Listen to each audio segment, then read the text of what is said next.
A new season means a new meta for Marvel Rivals, and in Season 4 we've got a lot of small minor changes and some big ones as well with the introduction of Angela. But the existing heroes got some very interesting changes that I think are going to make them really powerful coming into Season 4. Now this is early predictions, the season meta can change as time progresses, but regardless of that, these are some heroes that I believe you should be learning right now or even relearning in some cases, and that will give you a head start on Season 4 and ranking up. Now, first of all, we're going to start off with the DPS hero category because this is where most of the heroes actually sit for this video, and we're starting off with Human Torch. Now, one thing I do want to mention with Human Torch is, first of all, he's absolutely insane at outputting tons of damage in this game, and that is through a variety of his kit in general. And we'll get on into that in a second, but what I do want to mention for Human Torch first is that you do need a relatively decent amount of support to play this hero. So either you need a team up from Invisible Woman, or you need a drone from an Ultron, or you kind of want to have a Magneto bubble at least at some point midway through your fights, right? And that's going to allow you to stay alive a little bit longer. But not to mention that you also have enough movement tech to get in and out of fights. For the most part, you're a flying hero, so you're pretty difficult to hit unless people know how to deal with you very well.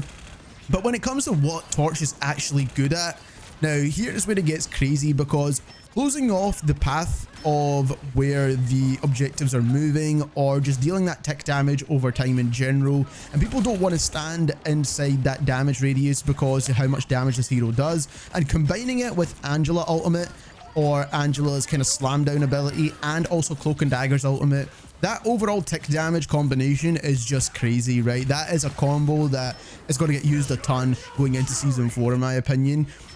So kind of combining all of those together, I think is just absolutely nuts for Human Torch. And that is just him dealing base damage on the ground. Now, when it comes to dealing with people that are able to come up and attack him, so that's other flyers, or even someone like a Scarlet Witch, for example, then he's got an answer for that as well, because his primary fire just deals tons and tons of damage. He's one of the best flying heroes that deals so much close range damage. It's absolutely ridiculous, and that's also really good for his kit in general when he's kind of closer range as well. You don't want to be setting too high away from your team with Human Torch because of the amount of output of damage that you can have. Now, you also have tons of carry potential with this hero. I think he's just so strong right now, and especially dealing with other flyers as well, he's going to have such a good time. He's the best flyer to counter flyers, and that's the way I like looking at Human Torch. I'm not a huge fan of this hero at all. I've never liked the way he played, and it's just not a playstyle that's for me. But I know he's going to do extremely well inside Season 4. Next up, we've got Winter Soldier, and Winter Soldier is such a well-rounded hero in this game. He always kind of has been, because he's got that long-range poke damage. Not that it's as good as some heroes like Hela and Phoenix, but it's still there. He has that potential to do so. Not to mention, at close range, he's one of the best heroes in the game, and that is when he's in the front line, obviously dealing damage. But also against dive, he's not too bad, but now against dive, he's incredibly strong. I think he's one of the best kind of anti-dive heroes in the game now, with his uppercut allowing you to stun enemies in place. And I think that one split second you get to stun enemies is so good and so powerful, especially since Psylocke and BP got nerfed in the Season 4 update. Is going to help you a ton at just finishing off your picks, right? So 90% of the time you uppercut someone and they are able to dash away, whether it's Black Panther, Spider-Man, Psylocke, it doesn't matter who it is. But this time they're not able to do that, and you're able to kind of finish them off super easy now, and I think that's what makes it crazy good. Plus he's got 2 of his charge blasts as well, which are insane, and then also he's got his hook to hook in people too. So all these abilities combined together just make Winter Soldier just a well-rounded, really good hero. I don't think he does anything super well. I don't think he's the best anti-dive in the game, but the fact that he just does a little bit of everything, and if you're missing that in your team, someone that can support in all aspects of the game, then Winter Soldier is a really good choice. Next up, we've got Magic, and Magic in this season is going to be incredibly good. The reason for it is because of the changes that have taken place with this hero in general. Now, of course, overall, she did get a bit of a nerf. We made a whole video breaking down the numbers behind it, and for the most part, it resulted in an overall slight nerf to Magic's damage output. But regardless of that, she's still a really solid hero, because what she got in terms of nerf to damage. She got more in terms of a buff to her portals and escape tools. And if you didn't realize, the other dive heroes got a nerf to their escape tools. So Magic is going to be able to survive in the backline just a little bit longer than everyone else now. Not to mention she's a little bit tankier in general, and she's just better at brawling in general as well compared to someone like a Black Panther or a Psylocke. So I think Magic for this season is going to be incredibly strong. Also against flyers, she's actually not too bad as well. So that's going to be another thing that we need to factor in, because there's so many flyers in this game as well. And I always talk about flying heroes because people tend to find it very difficult to deal with them. And Magic's not one of those heroes that struggle to deal with flyers, right? So I think Magic is going to be incredibly powerful when it comes to the Season 4 update. Not to mention the team up with Doctor Strange is absolutely ridiculous. It's going to help you combo in way better. Doctor Strange is probably going to see a lot more play, and we'll get on into him in a moment as well. But when it comes to Magic right now, I think she's in a really, really good spot. Plus her ultimate is probably not one of the best, but it's definitely a solid ultimate as well. Last but not least, we've got Scarlet Witch. Now, Scarlet Witch inside Season 4 is going to go crazy, by the way. And this is going to be even in higher level play, in my opinion. I actually think Scarlet Witch is essentially the new Namor. And that is just because she's got tons and tons more survivability now. People were making fun of me inside my tier list videos thinking that I'm a silver player, and the reason I've ranked Scarlet Witch so much higher.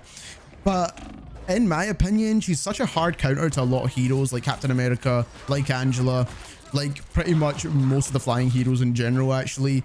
And then also she's just really, really powerful as well. And now the fact that she's able to be healed up while she's invisible is absolutely ridiculous. Her survivability is now absolutely through the roof. And I think that's going to be crazy for this hero. I think it's almost a broken change that they shouldn't have really actually made, to be honest.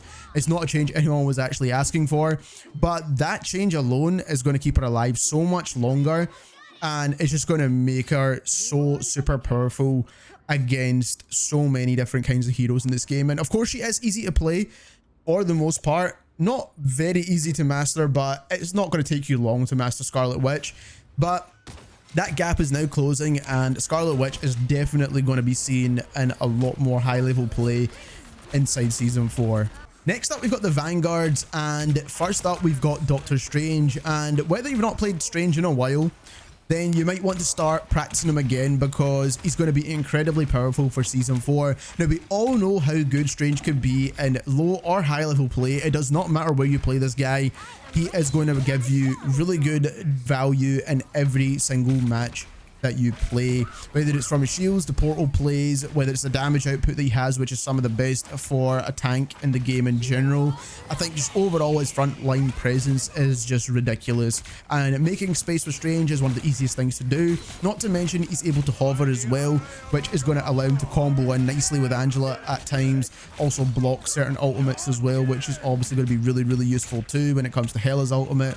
I think overall Strange is just going to be really good. Now, the change that they made with him to reduce the cooldown of his Maelstrom is actually a really good change, and it's going to allow him to output just a lot more damage in that front line, and that is what's going to make him incredibly strong. Doctor Strange is one of the best damage output tanks in the game, and people don't actually realize it until you actually learn how to use his kit properly, using his whips of his melee attack, using his primary fire, and also using the Maelstrom as well. Combining all those together is going to allow you to output some of the best damage in the game, and usually in times when you watch high level games, Doctor Strange actually has some of the most damage output and also some of the most elims inside a match as well. So that's what's going to make him super strong for Season 4. And we all know how to play Strange, or the way he should be played. It's not that difficult to understand anyway, but people like having a Strange on the team. He does have some solo tank potential as well, which is actually not too bad.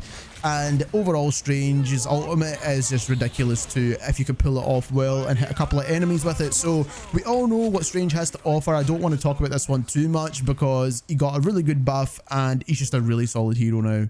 Next up, we've got Angela, and I almost did not want to put her on this list, if I'm being honest with you. And the reason for it is, first of all, I was trying to gatekeep her, and number two is because people right now just don't know how to play against Angela, because the kit that she has is a bit strange. She's got a shield, she kind of flies, she's got fast movement tech. She does deal a decent amount of damage for a tank, to be honest. It's not outstanding, but it's good. And the way she plays is just very difficult to track, right? Unless you're playing maybe like a Scarlet Witch, which is a very hard counter to Angela, by the way, then you're able to take her out super easily. But when it comes to her overall playstyle, I think it's going to have some long-term longevity to this one, even if you get past playing it for the first couple of weeks, because people don't know how to play her right now, and I still think people are going to struggle to play against her when it comes to the later half of the season as well. And the way you want to play Angela is almost like a kidnap tank. So you want to kidnap enemy players, bring them to your backline, and it's super easy to do with Angela as well because she just has really good movement. She can fly super quick. She can brawl when she needs to. You can slam down, get a bit of extra over health once you've dealt a bit of damage to the enemy team, and then just fly away as well. She's got tons of escape tools. So overall, she's just really good. And when you charge up that meter, and as long as you have that meter charged up as much as you can all the time, the amount of damage output she has to get final hits is ridiculous, man. I don't know how many final hits I've had with Angela, but it must be pretty ridiculous only playing her for a couple of weeks of this season so far. But she's an extremely fun hero to play as well. She can brawl with the rest of them. And like I said, overall, Angela is just a really solid hero, man. And her ultimate is also pretty cool too, to combo in with a lot of the other ultimates in the game, like Magneto ultimate, Iron Man ult, or even, like I said, the Cloak and Dagger or Human Torch tick damage on the ground. All of that combined together in one hero just makes her super strong. And not to mention, she's really good at countering other flyers as well, which I think she's really good at. Next up, we've got Strategist, and when it comes to Strategist, up first we've got Cloak and Dagger. Now, Cloak and Dagger is going to be hands down one of the best supports in this game, and that is just a fact, to be honest. That is not me predicting anything for Season 4. That is me telling you that this hero is a must-pick play almost every single time. Now, is she going to get banned all the time? Possibly not, to be honest, but there might be a point inside Season 4 where Cloak and Dagger does get banned. And right now, I have to tell you, it doesn't matter which category of hero you play, whether it's DPS, tank, or support, you need to learn Cloak and Dagger to some extent, because the value you get from this hero, even at an average level, is pretty strong. When you master this hero, and mastering this hero is learning to know when to play Cloak, right? And we'll discuss that in just a second. But even at an average level, this hero offers tons of value, not to mention that the adjustments to the existing support heroes in the game, for example, Luna getting nerfed with her ultimate, has definitely bumped this hero up a ton, right? And you're able to play this hero on every single rank and get some kind of value from them regardless. And that is why she's a must-pick play. If you need to learn one support hero only, this is the hero to play. And right now for Season 4, that is almost more truer than ever before. Now, like I said, to learn this hero well, there's a couple of things you need to learn. First of all, the ultimate is going to be one of the best ultimates in the game now.